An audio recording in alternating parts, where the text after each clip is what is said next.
여러분 안녕하십니까? 12월 15일 사사건건 정치대담으로 바로 시작하겠습니다.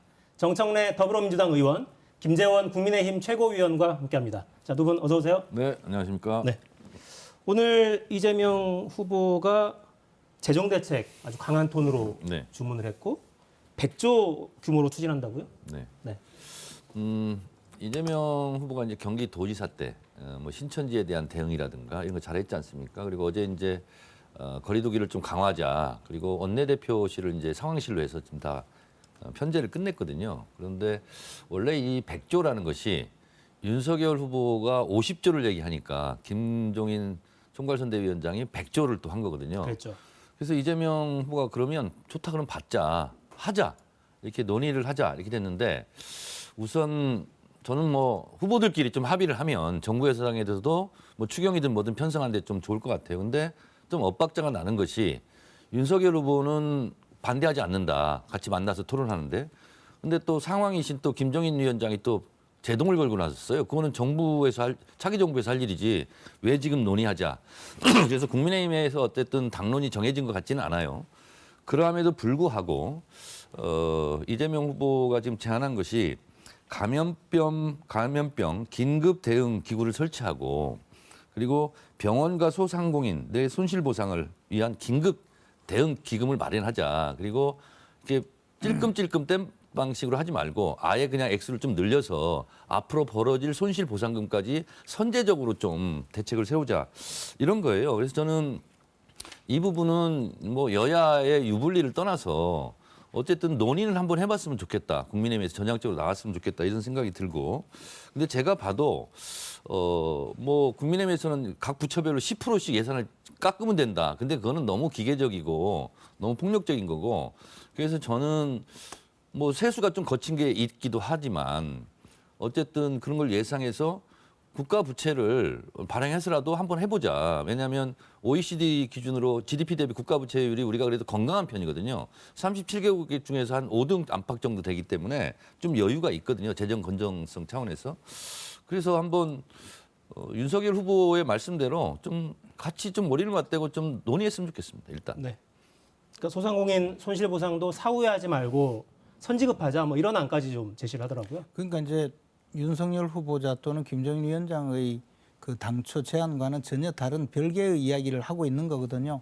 쉽게 말하면 그 당초에 이재명 후보자는 전국민 재난지원금을 주장했거든요. 처음에는 그랬죠. 그렇죠. 네. 그리고 전국민 재난지원금을 주자고 하면서 정부 측에서는 예산상 여유가 없다고 하니까 뭐 초과 세수가 40조니 하면서 정부를 압박했잖아요. 그리고 뭐 심지어는 곳간이 썩어가고 있다. 뭐 그런 식으로 주장하고 우리 김부겸 총리는 뭐 몸을 뒤진다고 돈이 나오냐 그런까지 이제 뭐 동네 불량배 취급을 한 거죠. 그런 이야기를 했지만 사실 뭐 저 여당에서는 이재명 후보에게 부안해동해서 정부에 국정조사를 하겠다. 뭐 그렇게 엄포를 놓다가 결국은 이게 사실이 아닌 것으로 즉 초과 세수가 40조라는 것은 완전 엉터리 주장이었잖아요. 그러니까 이제 이것을 거둬들였는데 윤석열 후보자의 주장은 그게 아니고 차기 윤석열 정부가 탄생을 하면 50조 정도의 자금을 확보해서 소상공인 또는 자영업자들의 손실 보상을 충분히 해주겠다는 이야기였고 그에 대해서 김종인 위원장은 원래 작년 20대 총선 당시에 이미 예산 조정을 통해서 100조 원 정도 기금을 마련해서 이 소상공인, 자영업자, 뭐 중소기업 등의 또 의료기관 이쪽의 그 손실을 보상해주고 살림살이를 돌봐줘야 된다 이런 의견을 내고 공약으로까지 했었는데 그것이 지금 다시 이야기를 한 거거든요. 지금 와서도 보면 윤석열 후보자가 정권이 출범한다 하더라도 50조로는 부족하고 100조까지 가야 될지 모른다. 그런 이야기를 한 것인데 이재명 후보자는 지금까지 전국민 재난지원금을 주장하다가 그것이 잘 안 되니까 가만히 있을 수는 없고 하니까 지금 이제 그러면 이 정부에서 곧바로 추경을 뭐 50조든 100조든 하자고 지금 이야기하고 있는 것이거든요. 그럼 추가 경정 예산이라는 거는 지금 내년도에 편성된 예산이 잘못되었으니까 그것을 수정해서 추가로 100조 원을 더 마련하자는 주장이기 때문에 여기서 내년 5월 9일까지는 문재인 정권이 지금 이 나라 대한민국을 통치하고 있단 말이에요. 그러면 행정부에서 예산안이 국회에 제출되어야 심사가 되거든요. 그러면 저런 이야기를 하려면 어떻게 해야 되냐면 다시 지난번처럼 여당을 동원해서 자 추경 예산안을 편성하라. 그렇게 하지 않으면 국정조사를 하겠다. 뭐 이렇게 청와대와 싸우든 뭐 청와대를 설득해야 되는데 이제 그것은 생각하지 않고 야당의 주장을 야당하고 어떻게든 야당의 주장을 표절해서 야당의 정책적인 대안을 함께 엎혀서 가려는 그런 취지겠죠. 그래서 우리 국회에서 논의해보자. 뭐 이런 주장을 지금 하고 있어요. 그러니까 역시 평소 제가 늘 느끼는 건데 속임수에 너무 능하시고 표만 되면 뭐든지 좀 이렇게 와락 달려드시는 그런 습성이 이번에 또 나오는 것 같아요. 그러니까 먼저 야당으로서는 얼마든지 추가 경정 예산안이 편성돼서 국회로 오면 적극 협조할 생각이니까 먼저 정부 측하고 좀 협의를 해주는 것이 맞지 않을까 생각이 들어요. 일단 입장부터 정하세요. 그러니까 대선 입장이 다 끝나면 정해졌어요. 대선 끝나고 우리가 이기면 돈 줄게 이러지 말고 그뿐만이 아니고 그렇다 할지라도 지금 논의를 해야 되거든요. 아니 그러니까 지금 논의를 하는 말을 건데 바꾸지 마시고 그럼 지금 논의대에 들어가자라고 얘기를 해주세요 좀. 아니 그러니까 그럼 할게요. 지금 일부러 모른 척하는 건지 아니면 의도적으로 왜곡해서 설명하기 위해서 그러시는지는 몰라도 윤석열 후보자가 그랬잖아요. 빠르면 빠를수록 좋다. 그러니까 이 정부에서라도 추경안을 편성하면 적극 협조할 테니까 먼저 정부 측과 협의해 오라고 그랬잖아요. 알겠습니다. 자, 논의에 응하는 걸로 알겠습니다. 네, 후보자의 발언을 좀 듣고 이어갈까요? 영상 준비돼 있죠? 보겠습니다.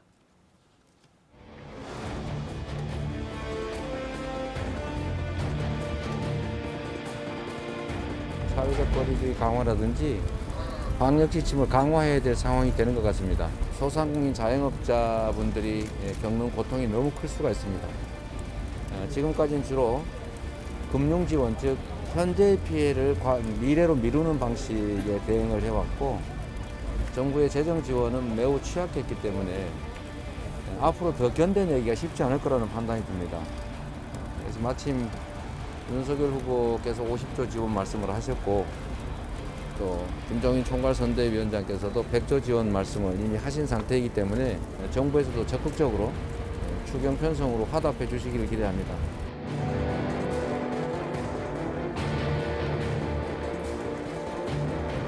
병원과 소상공인의 손실보상 등을 위한 감염병 긴급대응 기금을 조성하여 소상공인 손실보상과 금융지원, 지역화폐 등 내년도 소상공인 지원 대책과 함께 총 100조 원 규모의 코로나 재정 대책을 세우겠습니다.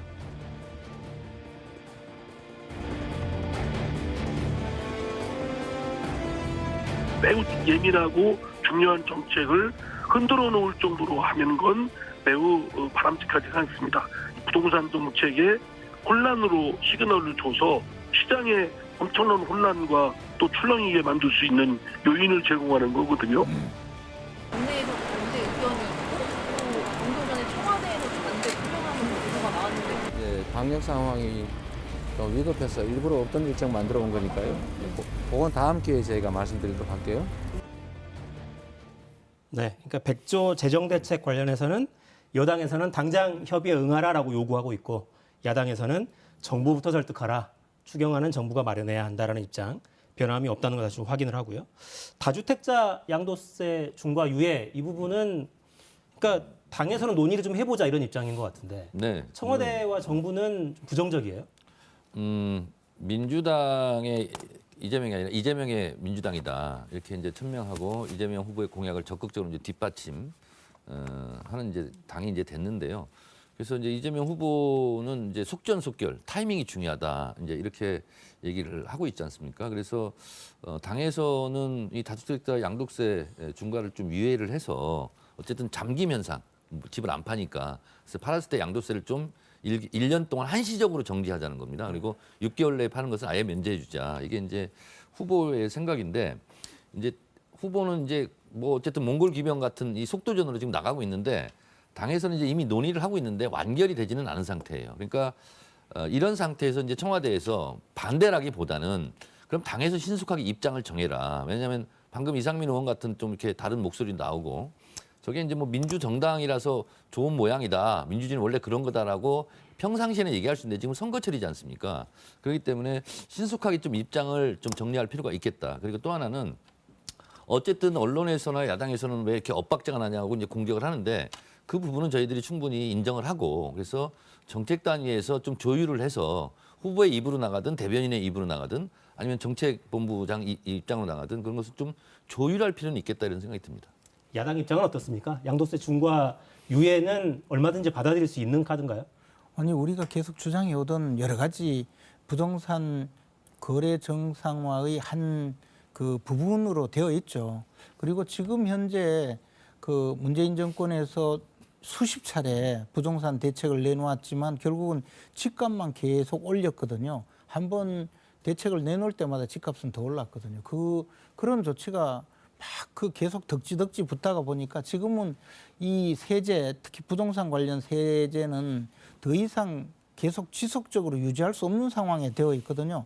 그러니까 단순히 부동산 거래를 좀 활성화하기 위해서 양도세 중과를 1년 유예한다고 해도 이 문제가 해결되지 않아요. 그러니까 지금 이상민 의원 같은 분의 주장은 그거 1년 유예한다고 해서 지금 뭐가 달라지냐 그런 이야기거든요. 그렇다고 또 민주당의 그 부동산 세제 자체가 좀 이념적인 어떤 프레임에 갇혀 있어서 이것을 그 토지 거래를 활성화하고 사람들이 집을 팔고 사는 것을 자유롭게 해주고 또 주택을 많이 보유한 사람은 임대를 활성화해서 또 주택을 보유하지 못한 분들이 임대라도 잘할 수 있게 이런 그 방식으로 가자는 주택 정책을 전혀 채택하지 않고 오히려 주택을 사려는 사람 수요를 옥죄고 임대도 거래를 못하게 막아서 장기간 그냥 임대하러 하게 하는 이런 정책으로 계속 추진해 왔기 때문에 1년 유예라는 것이 의원들 사이에서도 워낙 지금 이미 그 기존 관념에 있는 분들은 이해가 안 되는 상황이 돼버린 거죠. 그러니까 이제 우리 이재명 후보가 내세우는 정책이 실제 효과도 없고 또 하나는 저런 주장을 하는 것 양도세 1년 유예로는 이 문제가 해결될 수도 없고 그러나 표 얻기에는 좀 도움이 될 것 같으니까 지금 또 우리 당의 그 정책을 일부 또 차용해서 저런 주장을 하는 거거든요. 이건 뭐 공정거래법 위반인지 특허법 위반인지 모르겠어요. 하여튼 지적재산권을 좀 침해한 건지 이게 상도에 반하는 건지는 모르겠는데 어쨌거나 저렇게 그냥 1년 유예로만 해결될 상황은 아니라고 봐요. 지금 기존의 그 문재인 정부가 들어와서 토지거래 내지 부동산 거래에 관련된 수많은 정책적인 방향이 대전환되지 않으면 어려울 거라고 봅니다. 알겠습니다. 일단 입장을 좀 정리하겠다. 당내 논의를 네네. 정리하겠다 이런 입장이시고요. 자, 주제를 좀 바꿔보죠. 윤석열 국민의힘 대선 후보 오늘 노동행보 나섰습니다. 영상부터 보겠습니다. 한국의 현 상황에 대한 이 진단을 현 정권은 안일하게 하고 있습니다만은 지금 총소리만 안 나고 폭탄만 떨어지지 않았지 사실은 코로나까지 겹쳐서 이게 전쟁과 같은 이런 위기 상황이라고 하는 것을 우리 모두 공감하고 있습니다. 그러나 산업 기반이 어떻게 변화하더라도 가장 중요한 것은 사람의 노동 가치가 제대로 인정받을 수 있어야 한다는 것입니다. 그리고 노동자가 이 사회의 당당한 주체고 주역이라는 점이 인정이 돼야 하고. 네, 윤석열 후보의 발언이었어요. 놀라신 분이 있을지도 모르겠는데 한국노총 관계자들을 면담한 자리에서 한 발언이었습니다. 이 자리에서도 이제 문재인 정부 향해서 안일하다 이렇게 비판을 했고 타임오프제나 노동이사제 이런 거에 찬성한다는 입장을 밝혔던데요. 민주당 주장이기도 해서 바로 법제화가 추진될 가능성도 있습니까? 일단 민주당이 그동안 주장해 오던 것이고 우리 당은 조금 신중한 입장이었거든요. 산업계의 여러 요구 조건이 있고 한데 단순히 요 부분만 하자는 것이 아니라 포괄적으로 노동개혁 전반을 그 논의하자는 의미이기 때문에 뭐 예를 들어서 이 두 가지는 받아라. 뭐 그렇게 이야기하면 전반적으로 우리가 다시 논의를 합시다. 또 이렇게 이야기하면서 이 부분도 수용하는 그런 자세로 나가야 되겠죠. 네. 그러니까 오늘 현장에서도 이 이야기도 있었어요. 5인 미만 사업장에도 근로기준법 적용하는 문제. 이 부분에도 원칙적으로는 찬성한다는 입장이 또 나왔거든요. 그러니까 기존의 국민의힘 입장과는 한 발 더 좀 나아간 느낌이어서. 네. 기본적으로 그 5인 이하 사업장에 대해서도 이제 근로기준법을 적용하지 않겠다고 할 수 없는 노동 현장이 되어 있습니다. 그러나 이제 현실적으로 그렇게 됐을 때 오히려 그 고용이 더 왜곡되고 심지어는 특히 이제 일용직 근로자들이 대부분이지 않습니까? 이런 분들의 취업을 더 어렵게 할 수 있는 여지가 있었기 때문에 지금까지는 조금 신중한 입장이었는데 이 부분도 전향적으로 검토를 해야죠. 앞으로는. 이런 태도 변화는 좀 긍정적으로 해석하십니까? 이제 윤석열 후보가 언제 노동에 대해서 생각해봤겠습니까? 써준 대로 원고 써준 대로 읽는 건데 그러다 보니까 냉탕과 온탕 그리고 반노동자적 발언도 서슴지 않다가 또 친노동적인 발언도 하고 이제 그런 거거든요. 예를 들면 그런 거예요. 주 120시간 노동, 뭐 대표적이고 손발 노동은 아프리카나 해라. 이런 게 이제 기본적으로 노동을 경시하고 반노동적 발언이죠. 어제 관훈 토론을 봤거든요. 그랬더니 최저임금 얘기를 했어요. 근데 최저임금은 본인이 주장하는 법과 원칙에도 어긋난 얘기를 하더라고요. 최저임금은 최저임금위원회에서 정하고 최저임금으로 결정되면 이걸 위반할 때는 3년 이하의 징역, 2천만 원 이하의 벌금에 처하는 거예요. 법을 지켜야 되는 거예요. 근데 지금 2021년 최저임금이 시급이 8,720원이거든요.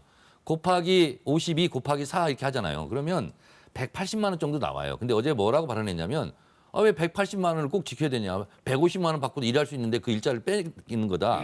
이거는 법을 위반하자는 거거든요. 이거는 반노동적이죠. 근데 또 하나 오늘 좀 제가 그래도 누가 써줬는데 잘 써줬다 생각드는 게 공무원, 교원, 근로시간 면제. 이게 이제 타임오프제거든요. 뭔 얘기냐면 전교조 선생님이 노조만 일해요. 가서. 노조 전임자로. 사무실에서 전임으로. 그랬을 때도 월급을 그대로 주는 겁니다. 그래서 이거는 전교조를 인정하자는 거하고 똑같은 거예요. 물론 합법적으로 이제 됐지만 이런 거는 지금까지는 국민의힘에서는 결사반대했던 내용이거든요. 근데 이것도 어쨌든 찬성한다 이런 입장이고 노동이사제는 윤석열 후보가 노동이사제가 뭔지 알고 발언했는지 좀 모르겠어요 저는. 근데 이거는 한국경영자총연합회 이런 데 있잖아요.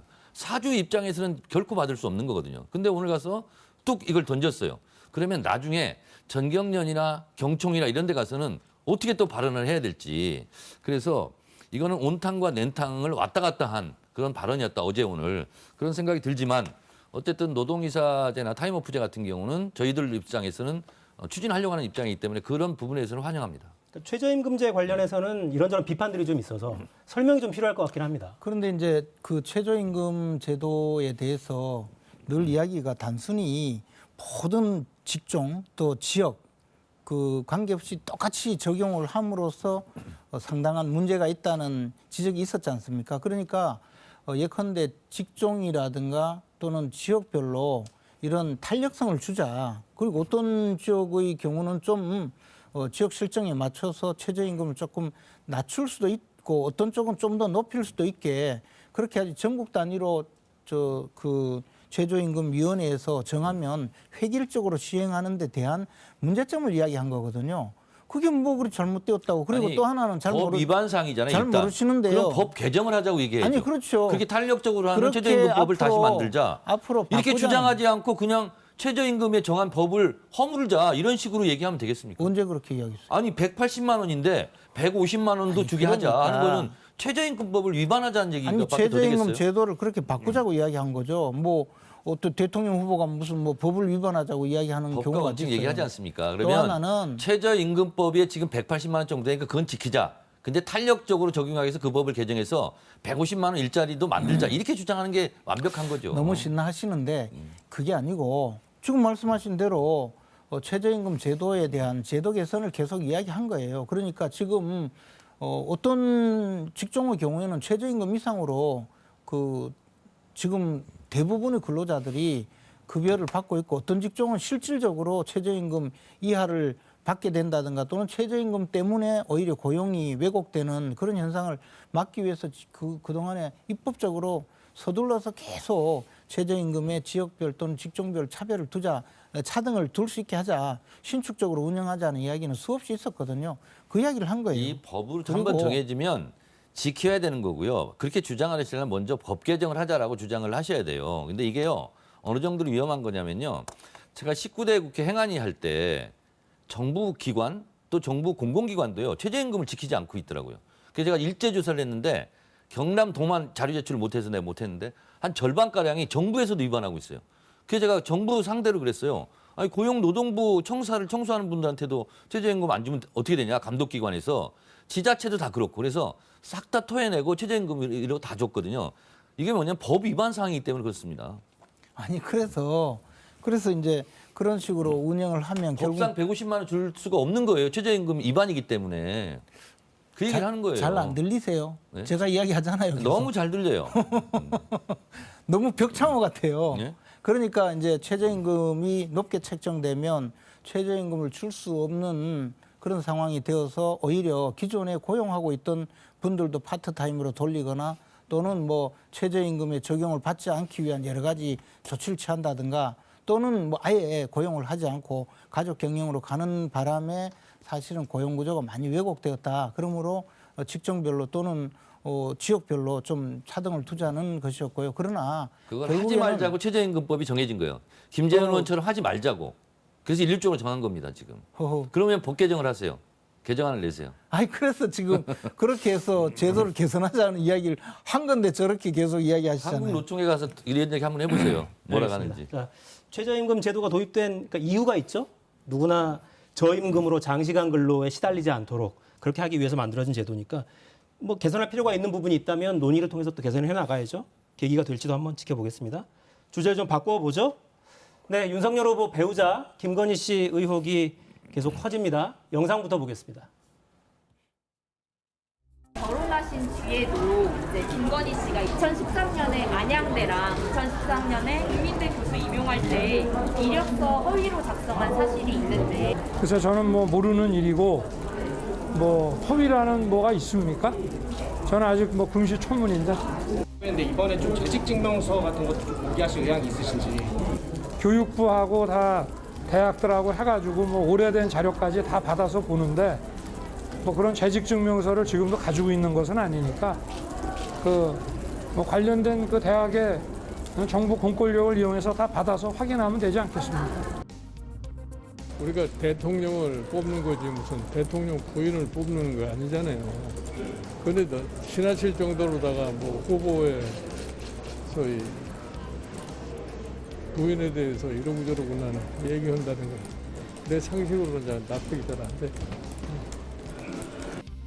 김건희 씨가 2014년 안양대학교에도 허위 수상 경력과 허위 부풀리기를 한 이력서를 제출한 사실이 확인되었습니다. 김건희 씨가 작성한 이력서 수상 내역 가운데 2004년 서울 국제 애니메이션 페스티벌 우수상, 2004년 대한민국 애니메이션 대상의 실제 수상자를 시카프 공식 홈페이지와 문체부를 통해 확인한 결과 김건희 씨도 김명신 씨도 없었습니다. 이준석 대표와 국민의힘은 이미 공개된 수원여대 이력서의 허위 수상 경력에 대해 결혼 전 일인이 윤석열 후보의 책임이 없다고 우기고 있습니다. 100번 양보해서 그렇다 치면 김건희 씨가 윤석열 후보와 결혼 이후에 쓴 안양대 이력서의 허위 수상 경력은 이제 문제가 되는 겁니까? 네, 오늘 오후 들어서 지금 관련 기사가 쏟아지고 있어서 일단 속보를 좀 전해드리면요. 3시 반쯤에 김건희 씨가 직접 기자를 만나서 국민 여러분께 심려를 끼쳐드린 점에 대해 사과할 의향이 있다. 이렇게 밝혔습니다. 사과할 의향이 있다. 그리고 공개 활동은 언제부터 개시하느냐라는 질문에는 아직 드릴 말씀이 없다라는 입장을 밝혔고요. 관련해서 윤석열 후보가 또 직접 적절하다. 사과 입장을 밝힌 게 적절하다. 국민께 송구하다. 이런 입장을 추가로 밝혔습니다. 자, 물론 대통령 부인을 뽑는 선거는 뭐 아니긴 합니다만 제기된 의혹 어떻게 보고 계십니까, 선대위에서는? 근데 대부분의 그 지금 민주당 주장이 그 약간의 착오 내지 또 실수 또는 뭐 어떤 경우는 회사의 그 활동, 회사에서 재직하면서 그 회사의 출품으로 수상한 것을 그 회사 출품, 회사의 수상을 나도 관여했으니 여기 참여했다라는 방식으로 수상의 내역을 기재한 것인데 그것이 모두 잘못되었다고 또 뭐 허위다 이렇게 과장해서 공격하는 것이 대부분이고 어떤 경우는 뭐 여상의 강사 경력을 여고의 강사 경력으로 같은 재단의 학교이기 때문에 그것을 뭐 숨겨서 무슨 이익이 있는 것도 아닌데 좀 그 기재할 때 잘못 기재한 이런 내용을 전부 그냥 꺼내서 10가지가 넘는다고 강력히 주장하고 있는데 사실은 민주당의 주장이 훨씬 더 왜곡이 많다고 생각합니다. 단순 실수나 오류로 일단 인식을 하고 계신 것 같아요. 그리고 대부분은 대체로 그 사실관계에 부합해요. 대체로. 그런데 물론 잘못 기재한 것이 들어있죠. 근데 그것을 가지고 마치 무슨 범죄나 되는 양 크게 부풀려서 공격에 몰두하는 것은 별로 저는 옳지 못한 태도라고 봅니다. 김재원 의원님 입장은 계속 그 입장을 견지해 주셨으면 고맙겠어요. 어제 관훈토론에서 윤석열 후보가 이렇게 얘기했어요. 부분적으로는 문제가 있을지 몰라도 전체적으로는 문제가 없다는 식으로 이제 얘기를 하셨는데 아니 도둑이 집에 들어가가지고 몽땅 다 안 털어갖고 오고 부분만 털어갖고 왔다. 그러면 죄가 안 됩니까? 어쨌든 죄가 있는 건 죄가 있는 거고요. 그리고 김건희 씨 본인도 죄라면 그런 죄다. 부풀려고 돋보이려고 한 죄다라고 죄를 인정했어요. 본인이. 자 그런데 이게 물릴 수 없는 사실이요. 게임산업협회는 제가 잘 아는 협회입니다. 게임산업협회. e스포츠 위원장이시죠? 제가 e스포츠 위원장이기도 하고 17대부터 게임산업에 제가 관여를 했기 때문에요. 근데 게임산업협회 이사라고 지금 어쨌든 재직증명서까지 냈어요. 제가 지금 재직증명서 가지고 있습니다. 게임산업협회 김영만 회장 도장이 찍혀 있습니다. 근데 이 진위 여부를 일단 가려야 돼요. 근데 게임산업협회의 내규상 어떻게 돼 있냐면 이사를 하려면 정회원이 돼야 됩니다. 정회원의 자격은 게임 산업과 관련된 법인 및 사업자 등록을 한 개인 사업자여야 돼요. 근데 김건희 씨는 게임 관련 법인이나 개인 사업자가 아닙니다. 정회원이 아닙니다. 그러면 정회원이 아니면 이사가 될 수 없어요. 그래서 이사 명단을 봐도 김건희, 김명신이라는 이름은 없습니다, 일단. 그런데 도장은 찍혀 있어요, 지금. 그래서 이것은 이 재직증명서, 이 진위 여부를 일단 가리는 것이 중요하다. 누가 도장을 찍어줬는지, 왜 찍어줬는지. 근데 김영만 회장은 나는 잘 모르는 일이다. 본 적이 없다 이렇게 얘기를 하고 있고요. 또 오랫동안 그 게임산업연합회, 게임산업회 전신인 거기부터 사무국장 정책실장을 몇 년간 했던 최승훈이라는 분이 페이스북에 어제 썼어요. 나는 그런 사람 본 적이 없다. 그리고 같은 건물에서 친하게 지냈다는데 화곡동, 역삼동, 법조타운 건물이 3개가 있었다. 어떻게 같은 건물에서 어디 건물에서 근무했다는 거냐. 친하게 지냈다는 거냐 하면서 실제로 본 적이 없다. 그리고 게임산업연합회는 직원이 4명이었고 게임협회도 초창기에는 10명이기 때문에 뭐 활동하고 왔다 갔다 했으면 내가 아는데 그런 적이 없다. 본 적이 없다. 그런 거고요. 그리고 본인이 2004년도 서울국제 만화 애니메이션 페스티벌에서 대상을 받았다고 쓴 거는 그 왕후 심청이라는 작품이에요. 장편인데 넬슨 신 감독이 나는 김건희를 알지도 못하고 본 적도 없다. 그 제작한 회사에서도 김건희가 관여한 적이 없다. 이런 증언들이 나오고 있거든요. 그러면 그리고 또 안양대 같은 경우도 이준석 대표가 그래요. 결혼 이전을 왜 문제 삼냐. 그럼 좋다. 결혼은 2012년인데 2013년에 낸 안양대에도 거기도 그 수상 경력을 허위로 올렸다는 의혹이 있지 않습니까? 그래서 이런 부분은 김재원 의원님처럼 저렇게 말씀해 주시면 우리는 감사한 일이고 이렇게 명백하게 증언들도 나오고 있고 제목이 이거 아닙니까? 보세요. 제목 보세요 이거. 기사들이 다 이렇게 제목으로 굵은 대문짝만한 글씨로 나오지 않습니까? 김건희 씨 받았다는 2004년 대상자, 감독, 제작자, 김 씨 모른다. 이 증언자들 있잖아요. 이 증언자들을 이길 수는 없습니다. 거짓으로 부풀린 걸로 그것이 진실로 증명 안 되거든요. 그럴 때는 오늘 사과 의향 발언을 했는데 이런 경우는 즉각 사과하는 게 도움이 될 겁니다. 네. 그런 사실관계는 분명히 밝히고 또 저렇게 그 악의적으로 모든 것을 잘못되었다고 주장하는 저런 내용에 대해서는 시시비비를 분명히 밝히고 또 잘못한 것이 있으면 뭐 진솔하게 사과하는 절차는 있을 겁니다. 그런데 지금 우리 정청래 의원 말씀하신 부분도 상당 부분은 또 왜곡되어 있죠. 어떤 게 왜곡돼 있죠? 아니 지금 말씀하신 부분에 대해서 사실관계를 증언자들 소개한 거예요. 페이스북 쓴 사람들 그 글 제가 읽어드린 거고. 아니 그런데 그분들이 잘못됐다는 겁니까? 그러면? 지금 그 게임산업연합회의 회장이 모른다. 뭐 그다음에 날인이 어떻게 되어 있다. 그런 것도 사실은 그때 당시에 직인이 없어서 개인 도장이 찍혀 있거든요. 그러면 도대체 누가 그 개인 도장을 찍어서 재직증명서를 발급해 줬는지 그런 데 대해서 정확하게 드러나지도 않았는데 무조건 가짜라고 이야기하는 거거든요. 아니 가짜라는 게 아니라 재직증명서는 있어요. 그게 가짜라는 게 아니라 그거에 대한 진위 여부를 가려야 된다는 거예요. 네, 진위 근무하지 여부는- 않고 이사가 아니라면 그러니까 왜 발급됐는지 진위 여부를 그런 가려야 경위를 되고 또 따져봐야 될 하나는 거예요. 이런 저 소규모의 직원 서너 명 있는 그 단체 더군다나 그 게임 산업이 2004년 뭐 2002년 이때는 지금의 게임 산업하고는 차원이 달랐거든요.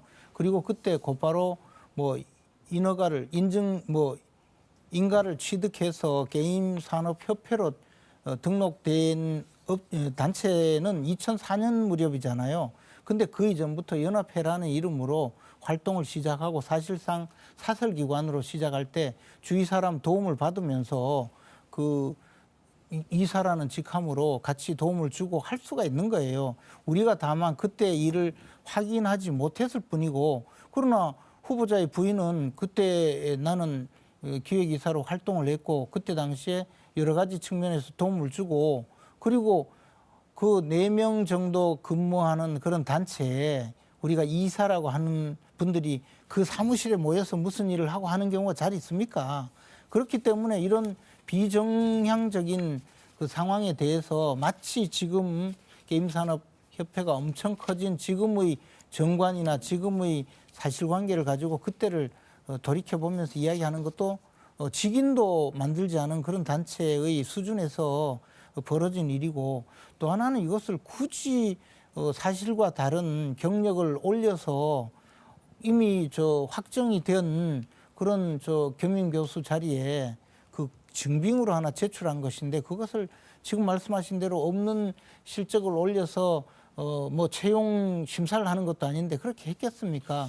그런 모든 것을 이야기하는 거예요. 자, 보세요. 잘 모르는 것은 가급적 얘기 안 하는 게 좋습니다. 제가 게임산업진흥법을 대표 발의한 사람이에요. 게임 산업에 대해서 누구보다 잘 알고 있습니다. 지금 2004년도 얘기하시면서 그때는 게임 산업이 별로가 아닌 것처럼 보이는데 게임 산업이 그때 화랑기였고요. 그리고 여기는 게임 산업 업체가 아니라 게임 산업 협회고요.